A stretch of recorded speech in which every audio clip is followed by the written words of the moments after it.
Hello aspirants, welcome to aspirant dream civil services. How you all are doing? आप सबकी exam के लिए preparation कैसी चल रही है? Today I am going to discuss theory for the BPSC public and sanitary waste management officer paper 2 as per on the demand of so many aspirants. बहुत सारे स्टूडेंट्स डिमांड कर रहे थे कि मैम थ्योरी क्लासेस प्रोवाइड कीजिए, तो आप सबकी डिमांड पर आज से हम थ्योरी क्लास स्टार्ट करने जा रहे हैं फॉर पेपर 2। और इस वीडियो में हम यूनिट वाइज सिलेबस के अकॉर्डिंग सारे टॉपिक कवर करेंगे, एज वेल एज जो एग्जाम में टॉपिक आ सकते हैं करंट अफेयर से रिलेटेड, वो सभी टॉपिक्स भी यहाँ पर कवर किए जाएंगे। तो आपको इस थ्योरी क्लासेस के लिए पीडीएफ प्रोवाइड नहीं किया जाएगा, इसलिए आप वीडियो को ध्यान से सुनिए, लेक्चर को पूरा फोकस करके सुनिए और वीडियो को बार बार देखिए। और उसके बाद अगर आपको कुछ भी प्रॉब्लम होती है रिलेटेड विद थ्योरी, आप कमेंट सेक्शन में पूछ सकते हैं।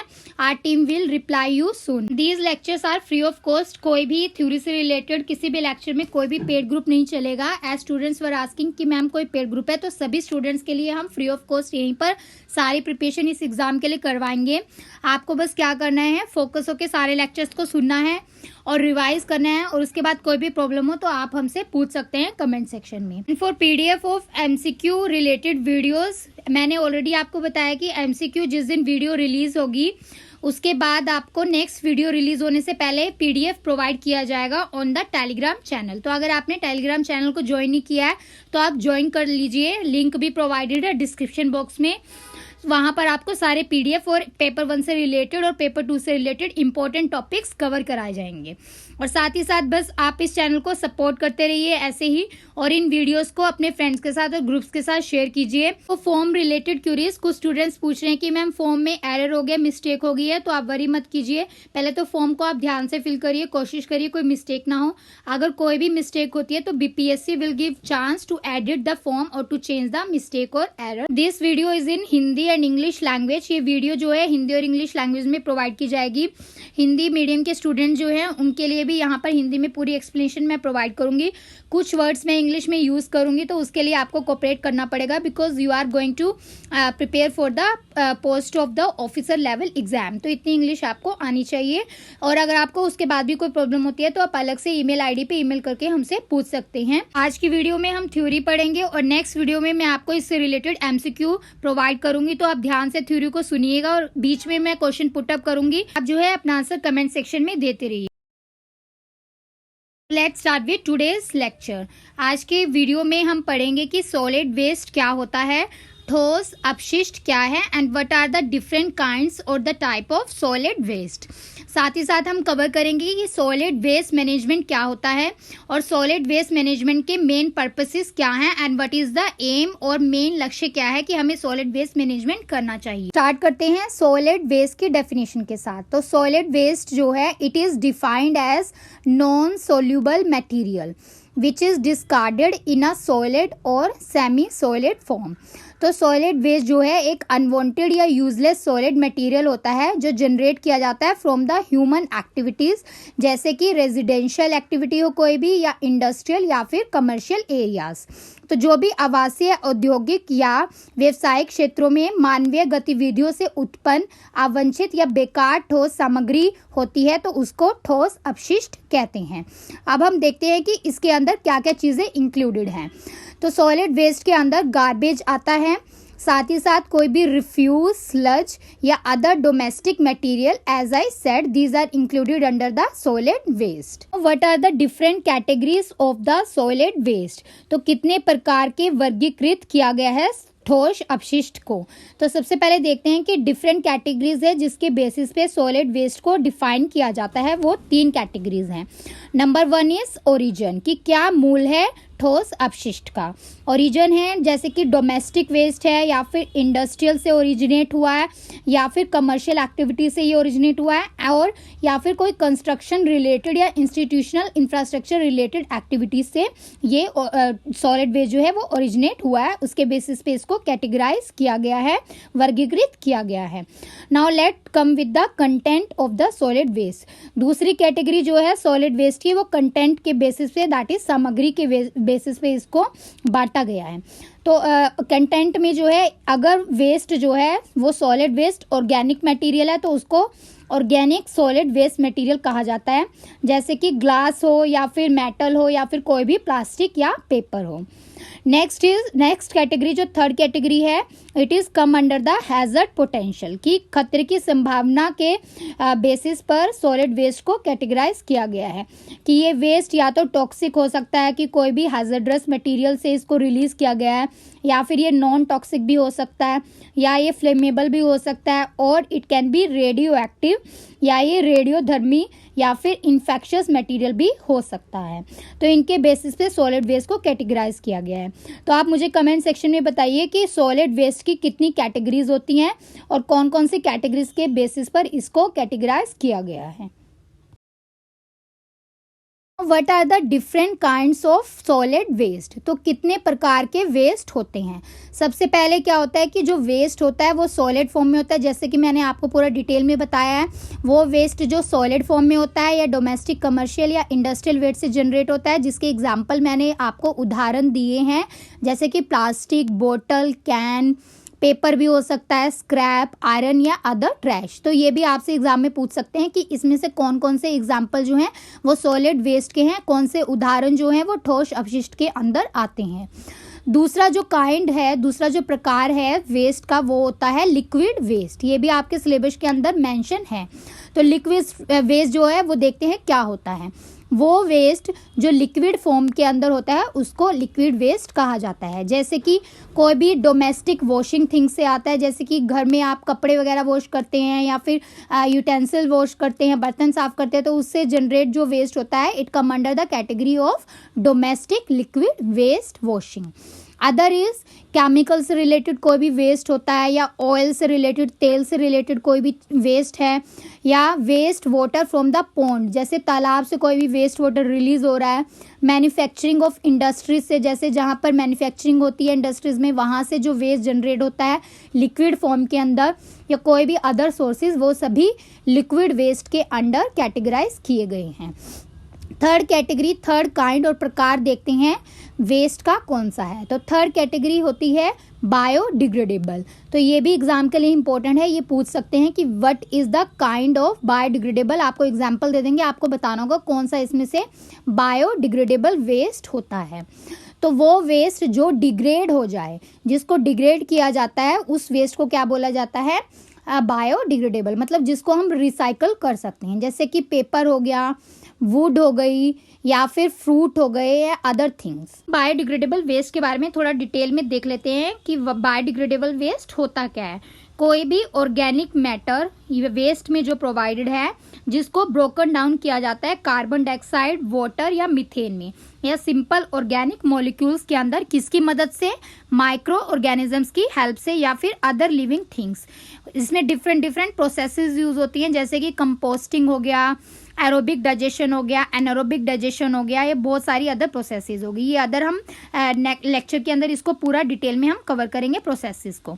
तो इसको हम क्या बोलते हैं, बायोडिग्रेडेबल वेस्ट, जिसको हम प्रॉपरली हैंडल नहीं करते हैं, and which can be outside impact on the climate change, जिसके ऊपर क्लाइमेट चेंज का इफेक्ट होता है, स्पेशली जैसे कि मीथेन एमिशन के थ्रू हो गया, या फिर जिससे लैंडफिल गैसेस प्रोड्यूस होती है, these are come under the biodegradable waste.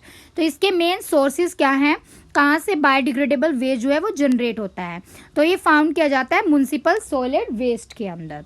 तो जो बायोडिग्रेडेबल वेस्ट होता है, sometime it is found under the biodegradable municipal waste which is the part of our syllabus. तो ये सिलेबस का पार्ट है। तो इसको हम डिटेल में देखेंगे कि बायोडिग्रेडेबल म्युनिसिपल वेस्ट जो होता है वो क्या होता है। इसके अंदर ह्यूमन वेस्ट आ जाता है, मैन्योर आ जाएगा, खाद वगैरह आ जाएंगी, सीवेज आ गया, जो नाली वगैरह होती है, स्लजेस होते हैं उन सब के अंदर, या स्लॉटर हाउसेस का जो वेस्ट होता है। तो ये सब चीज़ें जो हैं ये municipal solid waste biodegradable waste के अंडर आती हैं। नगर पालिका ठोस अपशिष्ट में नगर पालिका की सीमाओं के भीतर जो हैं उत्पन्न किए गए प्रत्येक घरेलू, संस्थागत, वाणिज्यिक और अन्य गैर आवासीय ठोस अपशिष्ट शामिल हैं। बायोडिग्रेडेबल वेस्ट जो होता है, जो म्युनिसिपल सॉलिड वेस्ट के अंडर आता है, उसकी डेफिनेशन देख लेते हैं क्या क्या चीज़ें हैं। ग्रीन वेस्ट होता है, जैसे फूड वेस्ट है, पेपर वेस्ट है या कोई भी बायोडिग्रेडेबल प्लास्टिक है, तो वो सब बायोडिग्रेडेबल म्युनिसिपल सॉलिड वेस्ट के अंडर आता है। आप देखते हैं कि बायोडिग्रेडेबल वेस्ट के अंदर और क्या क्या एग्जाम्पल्स हैं। तो बायोडिग्रेडेबल वेस्ट जो होता है, सबसे पहले हम देखते हैं कि अगर इसको हम डिग्रेड करते हैं in the absence of oxygen, oxygen की कमी में अगर इसको डिग्रेड किया जाता है, इस वेस्ट को डिके किया जाता है, तो ये मीथेन में डिके हो जाता है और इस प्रोसेस को बोला जाता है एनएरोबिक डाइजेशन।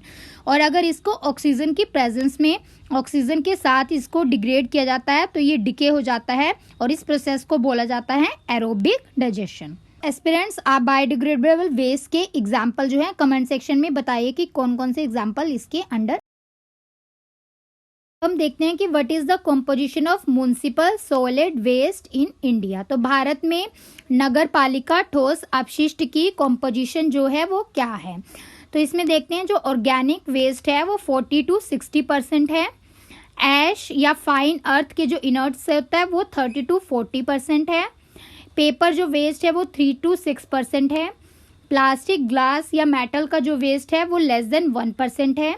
और जो रिसाइक्लेबल वेस्ट है जिसको रिसाइकल किया जाता है वो 17.5% है। This data is as per the central pollution control board of India. What are the duties of waste generator. अपशिष्ट जनरेटर के क्या कर्तव्य हैं, पहले हम ये देखते हैं।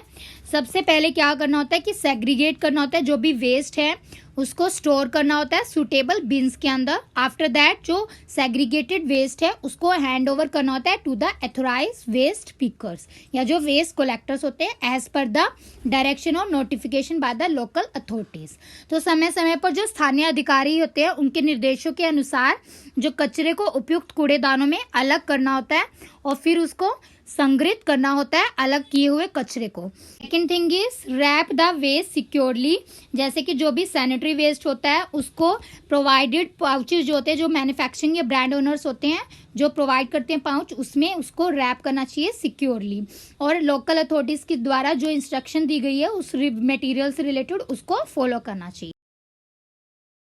नेक्स्ट इंपॉर्टेंट थिंग इज कि the waste generated from the construction and the demolition activities. आपके प्रेमिसेस में अगर कोई कंस्ट्रक्शन वर्क हो रहा है तो आपको क्या करना है कि उसको सेपरेट स्टोर करना है as per the guidelines of construction and demolition waste management rule 201। तो निर्माण और विध्वंस कचरे को अलग अलग स्टोर करना चाहिए जो भी आपके परिसर में उत्पन्न हुआ हो, और निर्माण और विध्वंस अपशिष्ट प्रबंधन नियम 2001 के अनुसार ही उसको निपटाना चाहिए, उसको डिस्पोज ऑफ करना चाहिए। नेक्स्ट हम देखते हैं कि जो भी हॉर्टिकल्चर रिलेटेड वेस्ट होता है, जैसे कि आपके गार्डन का, आपके प्लांट्स का वेस्ट हो गया, लीव्स होगी, जो डेड लीव्स होती हैं वो सब, उनको स्टोर करना चाहिए अपने प्रेमिसेस में सेपरेटली। तो उसको सेपरेट कूड़े में डालना चाहिए, डस्टबिन में डालना चाहिए और फिर उसको डिस्पोज ऑफ करना चाहिए as per the direction of the local bodies. तो जो आपके परिसर में बागवानी अपशिष्ट या बगीचे के कचरे होते हैं उसको अलग अलग परिसर में स्टोर करें और समय समय पर स्थानीय निकाय के निर्देशों के अनुसार ही उसको निपटान करें। Next duty of a waste generator is कि जो वेस्ट होता है उसको थ्रो नहीं करना चाहिए, ना ही उसको बर्न करना चाहिए, बरी करना नहीं चाहिए। तो जो सॉलिड वेस्ट जनरेटेड किया जाता है उसको इनमें से कोई भी एक्टिविटी फॉलो नहीं करनी चाहिए, जैसे कि स्ट्रीट्स के ऊपर नहीं फेंकना चाहिए, खुले में नहीं फेंकना चाहिए, ओपन स्पेसेस में नहीं फेंकना चाहिए या फिर प्रेमिसेस के बाहर भी नहीं फेंकना चाहिए, किसी वाटर बॉडीज में, रिवर्स में भी उसको नहीं बहाना चाहिए। तो जो भी टोटल वेस्ट जनरेटर्स होते हैं दे shell have to pay such user fee for the solid waste management. तो जो भी बायलॉज में लोकल बॉडीज के अंदर ड्यूटीज प्रोवाइड की गई हैं कि सॉलिड वेस्ट मैनेजमेंट के लिए जो यूजर फी होती है उसको भी वेस्ट जनरेटर को पे करना चाहिए as per the local authorities. Come to the next topic, what is solid waste management. ठोस अपशिष्ट प्रबंधन क्या है। तो सबसे पहले हम देखते हैं कि वेस्ट मैनेजमेंट क्या होता है, अपशिष्ट प्रबंधन क्या है। तो वेस्ट मैनेजमेंट की डेफिनेशन देखते हैं कि वेस्ट मैनेजमेंट एक कलेक्शन, ट्रांसपोर्ट या प्रोसेसिंग होती है, ये डिस्पोजल ऑफ होता है वेस्ट मटेरियल का, यूजुअली जो प्रोड्यूस किया जाता है by the human activities in an effort to reduce their effect on the human health. तो ह्यूमन के हेल्थ के ऊपर, मनुष्य की जो हेल्थ होती है, सेहत के ऊपर कोई भी बुरा इफेक्ट ना पड़े, इसलिए जो भी वेस्ट जनरेट किया जाता है, सॉलिड वेस्ट जो भी होता है उसको प्रॉपरली मैनेजमेंट करना चाहिए। यही मेन पर्पस होता है वेस्ट मैनेजमेंट का। तो वेस्ट मैनेजमेंट जो होता है इसके अंदर सॉलिड, लिक्विड और गैशियस तीनों तरह के वेस्ट आ जाते हैं। विद द डिफरेंट मेथड्स इसको मैनेजमेंट करना चाहिए और with the field of expertise, तो एक्सपर्ट मेथड के साथ ही सॉलिड वेस्ट को मैनेजमेंट करना चाहिए। अब हम देखते हैं सॉलिड वेस्ट मैनेजमेंट क्या होता है। ठोस अपशिष्ट प्रबंधन की डेफिनेशन को देखते हैं क्या है। तो सॉलिड वेस्ट मैनेजमेंट एक डिसिप्लिन है जिसमें कंट्रोल ऑफ जनरेशन किया जाता है, स्टोरेज किया जाता है, कलेक्शन किया जाता है, इकट्ठा किया जाता है, फिर वेस्ट को ट्रांसपोर्ट करते हैं, ट्रांसफ़र करते हैं, फिर उसकी प्रोसेसिंग करते हैं विद द डिफरेंट टेक्निक्स और द प्रोसेसेस, और फिर डिस्पोजल करते हैं जो भी सॉलिड वेस्ट मटेरियल होता है। तो सॉलिड वेस्ट मटेरियल के अंदर क्या क्या चीज़ें आती हैं। तो सॉलिड वेस्ट मैनेजमेंट जो होता है ठोस अपशिष्ट प्रबंधन के अंदर, इसमें अपशिष्ट सामग्री जो होती है उसको उत्पन्न करने वाली जो भी समस्याएं हैं उसका हल की क्या प्रक्रिया होती है। सबसे पहले उसका नियोजन करते हैं, प्रशासनिक जो प्रक्रिया है उसको फॉलो करते हैं, वित्तीय को, इंजीनियरिंग को, और जो भी कानूनी कार्य शामिल है उन सबको इसमें फॉलो किया जाता है। तो this is the waste management include planning, administrative, financial, engineering as well as legal functions which are involved in the process of solving problem which are arising from the waste material। तो जो ठोस अपशिष्ट पदार्थ हैं उनके उत्पादन, भंडारण, संग्रह, परिवहन, प्रसंस्करण और निपटान के नियंत्रण से जुड़े अनुशासन के रूप में परिभाषित किया गया है। तो this is the definition of solid waste management, जो एग्जाम में भी आपसे पूछ सकते हैं। आप इसको लर्न कर लीजिए यहाँ से और नोट डाउन भी कर लीजिए।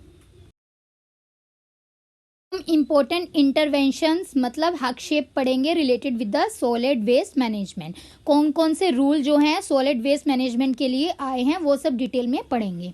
2000 में municipal solid waste management rule आया था, मैनुअल और म्युनिसिपल सॉलिड वेस्ट मैनेजमेंट भी जिसको बोला जाता है। फिर 2005 में 5 साल के बाद टैग रिपोर्ट आई थी on the municipal solid waste management. फिर 2008 में नेशनल अर्बन सैनिटेशन पॉलिसी आई थी। 2010 में 2010 में national mission on sustainable habitat आया था। फिर उसके बाद 3 साल बाद 2013 में draft municipal solid waste management rules आए थे एंड 2016 में वेस्ट मैनेजमेंट रूल आए थे। तो ये वेस्ट मैनेजमेंट रूल जो है 2016 के, ये एग्जाम के लिए बहुत इंपॉर्टेंट है। ये मैं आपको डिटेल में आज पूरा डिस्कस करूंगी। रूल डिस्कस करने से पहले अपशिष्ट प्रबंधन नियम 2016 के बारे में बताने से पहले मैं आपको कुछ इंपॉर्टेंट चीज़ बताती हूँ कि सोर्सेज क्या क्या हैं टाइप ऑफ वेस्ट जनरेटर के। तो हमने वेस्ट जनरेटर की ड्यूटीज़ पढ़ ली, अब सोर्सेज भी आपसे एग्जाम में पूछ सकते हैं। तो सबसे पहला सोर्स जो होता है वो रेजिडेंशियल सोर्स होता है, जो कि सिंगल भी हो सकता है या फिर मल्टी फैमिली ड्वेलिंग्स के थ्रू भी जनरेट किया जाता है। तो इसके अंदर कौन कौन से वेस्ट आते हैं ये एग्जाम में पूछ सकते हैं, ध्यान से सुनिएगा। एक तो फूड वेस्ट आ जाता है, paper, cardboard, plastic, textile, leather, yard waste, wood, लकड़ी मतलब glass, metal, consumer electronic, batteries, household hazardous waste. तो ये सब जो है residential type of waste generator के सोर्सेज हैं। अब हम देखते हैं कि दूसरा इंडस्ट्रियल जो सोर्स होते हैं उसके अंदर लाइट और हैवी मैन्युफैक्चरिंग जो इंडस्ट्रीज हैं या फिर फैब्रिकेशन कंस्ट्रक्शन साइट हो गई जहाँ पर काम चलता है, घर वगैरह बनते हैं या फैक्ट्रीज बनती हैं, पावर एंड केमिकल प्लांट्स हो गई, ये सब आ जाएंगे। तो इसमें कौन कौन से टाइप्स ऑफ सॉलिड वेस्ट हैं। पहले जो हाउस कीपिंग वेस्ट होता है वो इसके अंडर आ जाएगा। पैकेजिंग फूड वेस्ट है, कंस्ट्रक्शन या डिमोलिशन मटेरियल से रिलेटेड कोई भी वेस्ट है, हैजर्डस वेस्ट भी इसी का पार्ट है इंडस्ट्रियल सोर्स का, एशेज हो गई या कोई स्पेशल वेस्ट, तो ये सब इंडस्ट्रियल सोर्सेज के अंदर आता है। नेक्स्ट है इंस्टीट्यूशनल सोर्सेज, तो इसमें स्कूल, हॉस्पिटल, प्रिजन या गवर्नमेंट सेंटर जो है सरकारी जो संस्थान है उससे रिलेटेड जो भी वेस्ट जनरेट होता है वो इसकी हेडिंग के अंदर आ जाएगा। तो इसमें कमर्शियल से सेम ही related types of solid waste given है। नेक्स्ट है म्युनिसिपल सर्विसेज, तो ये एग्जाम के लिए इंपॉर्टेंट है। म्युनिसिपल सर्विसेज के अंदर जो भी स्ट्रीट क्लीनिंग से रिलेटेड जनरेटर वेस्ट है वो आ जाएंगे।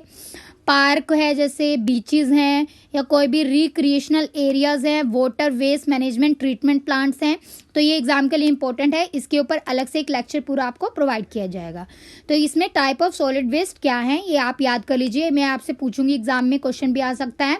एक तो स्ट्रीट स्वीपिंग से रिलेटेड जो भी वेस्ट है, जो स्ट्रीट साफ करते हैं वहाँ पर जो वेस्ट होता है वो इसी का टाइप है।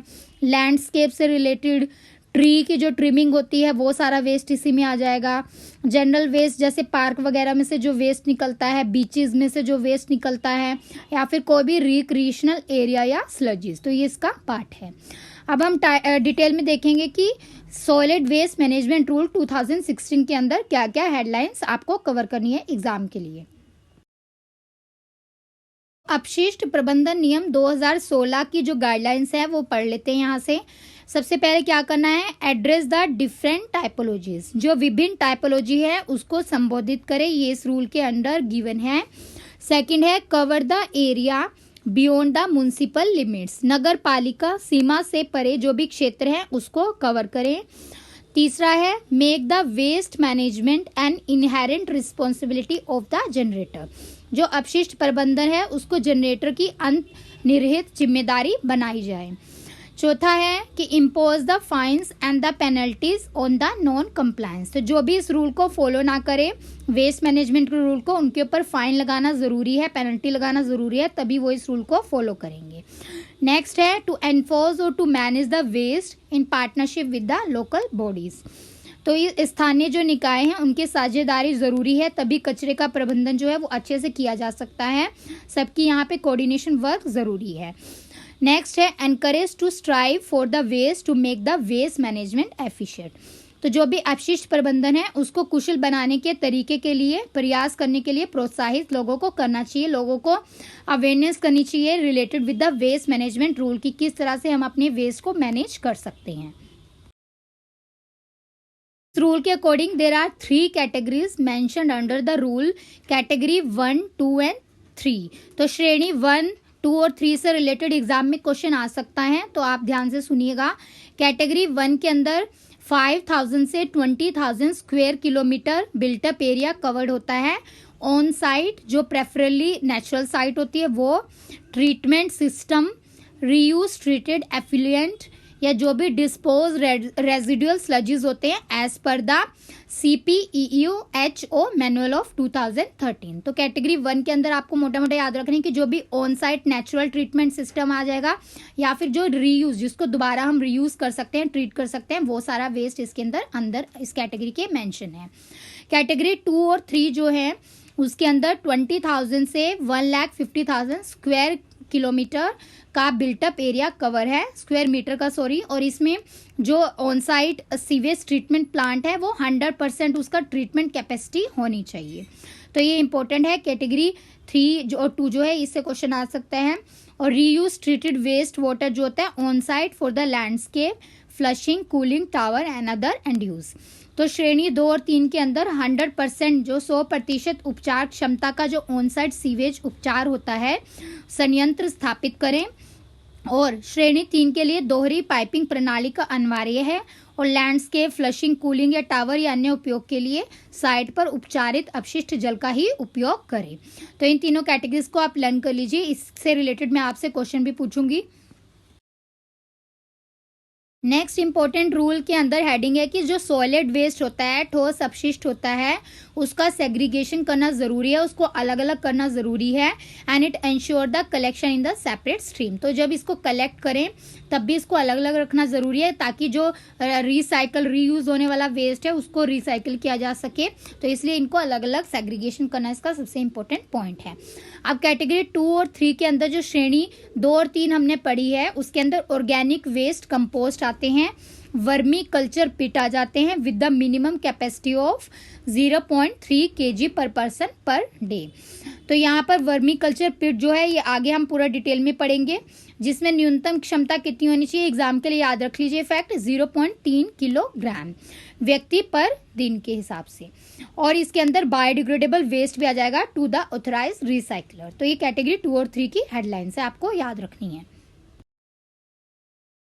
इंपॉर्टेंट चीज कवर करते हैं, ये प्रोसेस आपसे पूछ सकते हैं एग्जाम में कि जो वेस्ट मैनेजमेंट है उसमें सबसे पहले कौन सा प्रोसेस होना चाहिए और बाद में कौन सा होना चाहिए। तो सबसे पहले अलगाव संग्रह करना होगा, मतलब सेग्रीगेशन करना होगा वेस्ट का। उसके बाद वेस्ट को कलेक्शन करना होगा, दैट इज उसको संग्रह करना होगा। आफ्टर दैट वेस्ट को ट्रांसपोर्ट करना होता है, परिवहन करना होता है उसका। फिर उसको ट्रीटमेंट करते हैं, उसका उपचार करते हैं और लास्ट में उसको डिस्पोजल कर देते हैं, दैट इज़ उसका निपटान कर देते हैं। अब हम वेस्ट मैनेजमेंट से रिलेटेड मैथोडोलॉजी पढ़ेंगे कि सॉलिड वेस्ट मैनेजमेंट से रिलेटेड इम्पोर्टेंट मैथोडोलॉजी क्या है। कलेक्शन एरियाज होते हैं वो कहाँ कहाँ पर वेस्ट जो है वो प्रोवाइडेड होता है। सबसे पहले जो ओपन वेस्ट स्टोरेज साइट है वहाँ से कलेक्शन करना चाहिए। मैसनरी बिन्स जो होते हैं वहाँ से, जो बड़े बड़े डस्टबिन रखे होते हैं, कूड़ादान रखे होते हैं, वहाँ से कलेक्ट करना चाहिए। जो सीमेंट कंक्रीट सिलेंडर बिन्स होते हैं वहाँ पर कलेक्शन होना चाहिए उसका। और ढलाव कवर्ड रूम स्पेसिस होते हैं वहाँ पर उसको कलेक्ट कर सकते हैं, या फिर कवर्ड मेटल प्लास्टिक कंटेनर के अंदर भी उसको कवर किया जाता है अप टू 1.1 क्यूसिक बिन्स के अंदर। ठीक है, अब हम देखते हैं कि मैंने आपको बता दिया सेग्रीगेशन होता है, फिर प्राइमरी कलेक्शन होता है, फिर ट्रांसपोर्ट गाड़ी आती है, जैसे कूड़ेदान वाली गाड़ी आती है, सभी घर में और इंडस्ट्री और घर का ऑफिस का वेस्ट जो है वो कलेक्ट करती है। फिर उसके बाद सेकेंडरी कलेक्शन होता है, फिर दूसरी गाड़ी में उसको ट्रांसफ़र किया जाता है और उसके बाद उसकी प्रोसेसिंग और ट्रीटमेंट होती है। उसके बाद जो वेस्ट होता है उसको डिस्पोजल कर दिया जाता है और प्रोसेसिंग और ट्रीटमेंट से जो भी रिकवरी वाला, मतलब जिसको रिसाइकल कर सकते हैं, रीयूज़ कर सकते हैं, उससे मटेरियल की रिकवरी की जाती है और फिर उसको बायर्स को भेजा जाता है। तो जो ये ट्रांसपोर्टेशन वाली गाड़ी होती है इसमें क्या क्या यूज़ करते हैं ये भी एग्जाम में पूछ सकते हैं, कलेक्शन एरिया भी पूछ सकते हैं, ये दोनों इंपॉर्टेंट है एग्जाम के लिए। तो हम देख लेते हैं ट्रांसपोर्ट के लिए animal car, tractors, non tipping truck हो गए, टिपिंग ट्रक्स हो गए, जैसे कि जिसमें मतलब हैंड यूज़ होता है, ऑटोमेटिकली वो उठा लेते हैं कूड़ा। डंपर प्लेसर्स हो गए, रिफ्यूज़ कलेक्टर्स हो गए, कंपैक्टर्स हो गई, या फिर जेसीबी लोडर्स हो गए। तो ये सब जो है इसमें ट्रांसपोर्ट में यूज़ किए जाते हैं। कमेंट सेक्शन में मुझे बताइए कि क्लासिफिकेशन ऑफ सॉलिड वेस्ट मैंने आपको बताया तो उसकी कितनी कैटेगरीज हैं और कौन कौन सी कैटेगरीज के अंदर कौन कौन से वेस्ट आते हैं। कमेंट सेक्शन में लेक्चर के आपको बताना है सुनने के बाद। अब हम देखते हैं कि कौन कौन सी मिनिस्ट्रीज इससे साथ एसोसिएटेड है, कौन कौन सॉलिड वेस्ट मैनेजमेंट की ड्यूटीज़ किस किस को दी गई हैं और क्या क्या ड्यूटीज़ हैं, ये एग्जाम के लिए इंपॉर्टेंट है। सबसे पहले हम देखते हैं कि ministry of environment, forest and climate change क्या करती है। ये एक सेंट्रल मॉनिटरिंग कमेटी इसके लिए बनाई गई है जो मॉनिटर करती है और रिव्यू करती है इससे रिलेटेड सारी चीज़ों को हर साल। उसके बाद जो मिनिस्ट्री ऑफ अर्बन डेवलपमेंट है जिसके अंडर ये पोस्ट आई है जिसके लिए हम पढ़ रहे हैं, तो इसका क्या काम होता है, ये फ्रेम करती है, एक नेशनल पॉलिसी बनाती है on the solid waste management से रिलेटेड। इसलिए इसको हमें पूरा डिटेल में पढ़ना है सॉलिड वेस्ट मैनेजमेंट को, क्योंकि नेशनल पॉलिसी बनाती है ये मिनिस्ट्री और कोऑर्डिनेट करती है विद द स्टेट और union territories related with this policy. उसके बाद आती है ministry of chemical and fertiliser. तो केमिकल एंड फर्टिलाइजर की जो मिनिस्ट्री है वो असिस्ट करती है जो भी मार्केट डेवलपमेंट है फॉर द सिटी कंपोस्ट के लिए। फिर मिनिस्ट्री ऑफ एग्रीकल्चर क्या करती है, वो फ्लैक्सिबल फर्टिलाइजर कंट्रोल ऑर्डर बनाती है, प्रमोट करती है जो भी यूटिलाइजेशन ऑफ कंपोस्ट है कि ज़्यादा से ज़्यादा जो कंपोस्टिंग करें वेस्ट के लिए, मैनेजमेंट के लिए, टेस्टिंग फैसिलिटी प्रोवाइड करती है कंपोस्टिंग के लिए और गाइडलाइंस भी इशू करती है मिनिस्ट्री ऑफ एग्रीकल्चर। नेक्स्ट हम देखते हैं मेन एक्टर है ministry of power. Ministry of power का क्या वर्क होता है इसमें, वो टैरिफ जो है पावर जनरेशन के फिक्स करती है from time to time with the waste treatment related waste project. तो वो टैरिफ्स फिक्स करती है और इंश्योर करती है कि what is the distribution through this company को डिस्ट्रीब्यूट करती है कि कौन सी कंपनी को कितना टैरिफ जो है वो पावर जनरेशन के लिए देना चाहिए। Next is ministry of new and renewable resources. तो इसमें क्या वर्क होता है इस मिनिस्ट्री का, ये सोर्सेज फैसिलिटेट करती है for the infrastructure for waste to energy plants के लिए और प्रोवाइड करती है जो भी सब्सिडी है रिलेटेड विद दिस प्लांट्स। तो एनर्जी प्लांट होते हैं जो वेस्ट को मैनेजमेंट करते हैं या जनरेट करते हैं, उनको ये सोर्सेज प्रोवाइड करती है और सब्सिडी प्रोवाइड करती है। आफ्टर दैट स्टेट और लोकल एडमिनिस्ट्रेटिव बॉडीज का क्या वर्क है, वो क्या काम करती है सॉलिड वेस्ट मैनेजमेंट के लिए, तो वो पॉलिसीज बनाती है, प्लान्स बनाती है कि कैसे कैसे करना है वर्क को, गाइडलाइंस प्रोवाइड करती है और जो भी लैंडफिल्स होते हैं इस प्रोसेस से रिलेटेड उनको आइडेंटिफाई करती है और प्रोसेसिंग साइट्स भी प्रोवाइड करती है। तो ये मेन वर्क है स्टेट और लोकल एडमिनिस्ट्रेटिव बॉडीज का, ये एग्जाम के लिए इंपॉर्टेंट है। उसके बाद हम देखते हैं कि सेंट्रल और स्टेट पोल्यूशन कंट्रोल बोर्ड का क्या वर्क है। तो जो ये स्टेट पोल्यूशन कंट्रोल बोर्ड होते हैं ये आपस में स्टेट्स वाले अलग अलग होते हैं हर एक स्टेट में, तो ये कोऑर्डिनेट करते हैं, फिर टेक्नोलॉजीज को रिन्यू करते हैं, टाइम टू टाइम मॉनिटरिंग करते हैं, देखते हैं कि सब टेक्नोलॉजी अच्छे से चल रही है, इंप्लीमेंट हो रही हैं, फिर ऑथराइजेशन जो भी है रेगुलेशंस वगैरह इशू करते हैं related with this management rules. Next हम देखते हैं कि जो मैन्युफैक्चरर्स हैं या ब्रांड ओनर्स हैं डिस्पोजेबल प्रोडक्ट्स के, उनका क्या काम है। तो वो इन्वायरमेंटली साउंड मैनेजमेंट इंश्योर करते हैं, तो इनका भी बहुत बड़ा वर्क है। Till the end of life of the packaging of product owners of industrial unit and they can also use with in the 100 kilometre unit के अंदर इनको ये करना होता है। सभी मिनिस्ट्रीज और जो उनकी ड्यूटीज है ये सब मैंने आपको हिंदी में भी मेंशन कर दिया है। पर्यावरण, वन और जलवायु परिवर्तन मंत्रालय का क्या काम है, ये हर साल निगरानी करती है, समीक्षा करने के लिए केंद्रीय निगरानी समिति का गठन करती है। शहरी विकास मंत्रालय जो है SWM पर राष्ट्रीय नीति तैयार करता है ये, और राज्य और संघ राज्य क्षेत्रों के इसके साथ समन्वय काम मिलकर काम करता है। रसायन उर्वरक मंत्रालय का काम है कि वो शहरी खाद बनाने के लिए बाजारों में जो भी उससे रिलेटेड विकास है उसमें सहयोग देता है अपना। कृषि मंत्रालय जो भी लचीला उर्वरक नियंत्रण है उसको आदेश बनाता है। फिर जो भी खाद का उपयोग करना है कि खाद को हम ज़्यादा से ज़्यादा यूज़ करें जिससे कि वेस्ट जो है कम जनरेट हो, उसको बढ़ावा देता है। खाद के लिए जो भी सुविधाएं हैं उसको दिशा निर्देश जारी करता है। बिजली मंत्रालय जो है वो WTI परियोजना के तहत बिजली उत्पादन का टैरिफ तय करता है और कंपनियों के माध्यम से उसका वितरण भी सुनिश्चित करता है। नवीन और नवीनीकरण ऊर्जा मंत्रालय का क्या काम है, ये स्रोत अपशिष्ट से ऊर्जा संयंत्रों के लिए बुनियादी ढांचे की सुविधा प्रदान करता है। राज्य और स्थानीय प्रशासनिक निकाय एग्जाम के लिए हमारे इस परीक्षा के लिए बहुत ज़रूरी है, इसको आप पढ़ लो। नीतियाँ बनाता है, ये योजनाएं बनाते हैं, दिशा निर्देश जो है उसको तैयार करते हैं, लैंडफिल को और जो भी साइट्स हैं उनकी पहचान करके उसको आइडेंटिफाई करते हैं। केंद्र और राज्य प्रदूषण बोर्ड क्या करते हैं, ये SPBI जो मतलब स्टेट की जो बोर्ड्स हैं ये प्रौद्योगिकों की समीक्षा करते हैं, निगरानी करते हैं, देखते हैं कि सब काम अच्छे से चल रहा है। डिस्पोजेबल उत्पादन जो निर्माता हैं, ब्रांड मालिक हैं, ये पैकेजिंग उत्पादकों के जीवन के अंत तक पर्यावरण से अनुकूल प्रबंधन सुनिश्चित करते हैं। पूरा डिटेल में पढ़ेंगे कि सेग्रीगेशन कैसे करते हैं, मतलब पृथकीकरण क्या है। तो जो बायोडिग्रेडेबल वेस्ट है उसको वेट वेस्ट भी बोला जाता है, वो किससे रिलेटेड होता है, food and other organic waste से रिलेटेड है। तो इसको अलग कचरे में डालना होता है, जैसे कि ग्रीन कलर का कचरा मतलब कूड़ादान जो होता है, डस्टबिन होता है, उसमें डालना चाहिए इसको। और दूसरा होता है नॉन बायोडिग्रेडेबल जो कि ड्राई वेस्ट होता है, जैसे कि प्लास्टिक हो गया, पेपर हो गया, मेटल, वुड या कोई भी स्ट्रीट स्वीपिंग्स होगी। तो ये भी एग्जाम में पूछ सकते हैं कि what is the type of biodegradable और नॉन बायोडिग्रेडेबल वेस्ट। तो ये आप पढ़ लीजिए और कमेंट सेक्शन में इसका आंसर दीजिएगा लेक्चर के बाद में कि कौन से इसके टाइप्स हैं। उसके बाद हम देखते हैं कि डोमेस्टिक हैजर्डस वेस्ट जो होता है उसको ब्लैक कलर के डस्टबिन में डालना होता है। तो ये जैसे हॉस्पिटल वगैरह में अलग अलग डस्टबिन होते हैं, प्रोवाइड किए जाते हैं, जैसे कि डायपर, नैपकिन, पेंट ड्रम होते हैं, पेस्टिसाइड कैन होते हैं, कोई भी बल्ब, ट्यूबलाइट खराब हो जाती है तो उसको अलग कचरेदान में, कूड़ेदान में डालना चाहिए। तो this is called as the segregation of the waste management. तो ये सेग्रीगेशन कहलाता है। डिटेल में पढ़ेंगे कि ऑन साइट ट्रीटमेंट क्या है, साइट पर उपचार कैसे किया जाता है। तो साइट ट्रीटमेंट के लिए सबसे पहले ज़रूरी है कि कंपोस्ट करना है ऑर्गेनिक वेस्ट को साइट पे, और उसका एरिया जो है वो कितना होना चाहिए, अबव 20,000 स्क्वायर किलोमीटर। तो ये एरिया ज़रूरी मेंशन है, ये मैंडेटरी है। उसके बाद पिट कंपोस्टिंग करनी चाहिए, वर्मिंग कंपोस्टिंग करनी चाहिए। तो पिट कंपोस्टिंग क्या है, वर्मिंग कंपोस्टिंग क्या है, ये मैं आपको डिटेल में पूरा बताऊंगी अभी। पिट कंपोस्टिंग में क्या होता है, एक होल किया जाता है, मतलब एक गड्ढा बना दिया जाता है जिसके अंदर ऑर्गेनिक वेस्ट को थ्रो कर दिया जाता है और फिर उसको कवर कर दिया जाता है मिट्टी के अंदर, सोइल के अंदर। तो इससे क्या होता है कि जो ये, और उसके बाद आप भूल जाइए उसको ऑर्गेनिक मटेरियल को डाल के, बिकॉज 6 महीने के बाद जो है, 6 महीने या साल के अंदर उसमें ग्रेजुअली वो जो ऑर्गेनिक मटेरियल है वो ब्रेक डाउन हो जाता है, टूट जाता है, और वो वहाँ पर क्या होता है, डिकम्पोज हो जाता है वो ऑर्गेनिक मैटर उस साइट के ऊपर।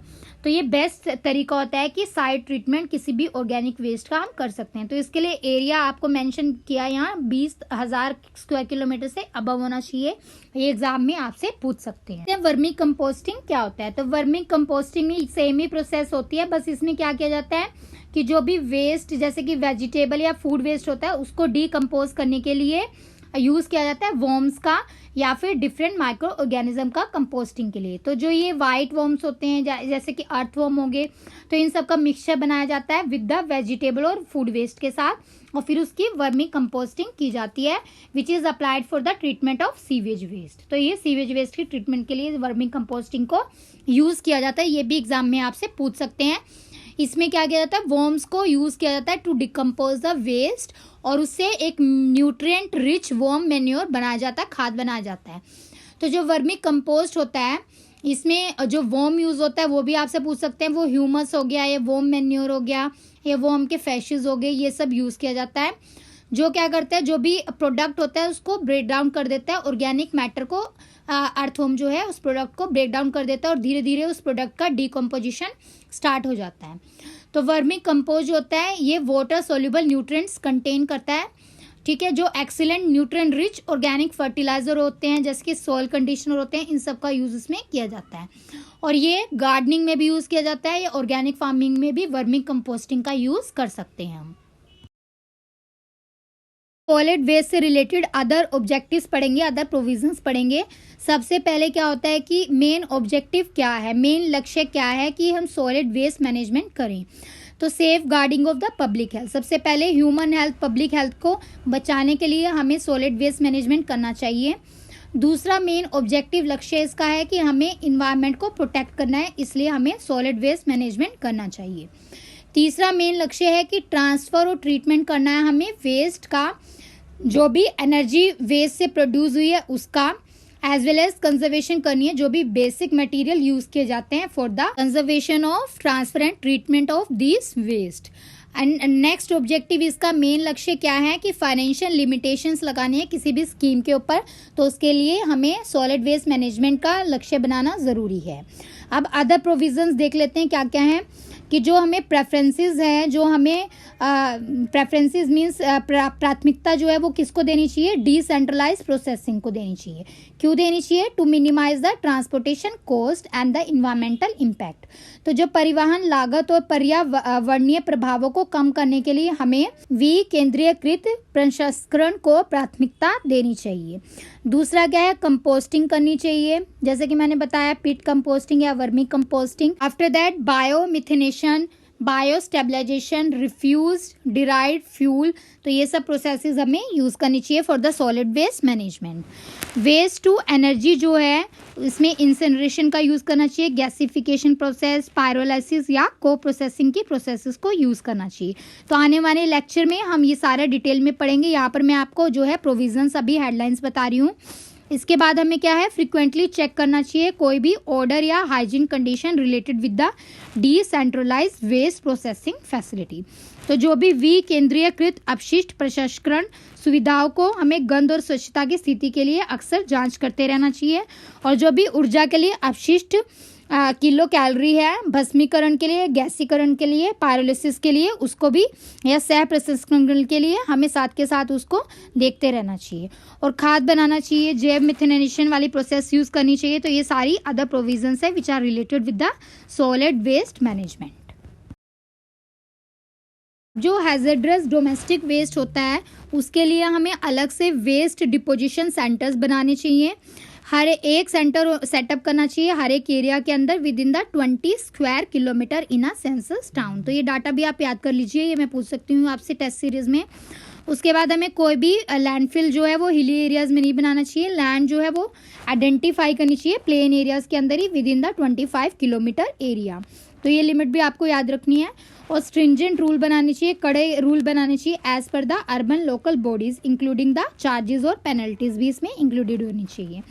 तो अपशिष्ट प्रसंस्करण के लिए उपचार या निपटान सुविधा की आवश्यकता है कि जो कचरे की मात्रा है वो प्रतिदिन 5 टन या प्रत्येक लाख आबादी के लिए 1 से अधिक हो।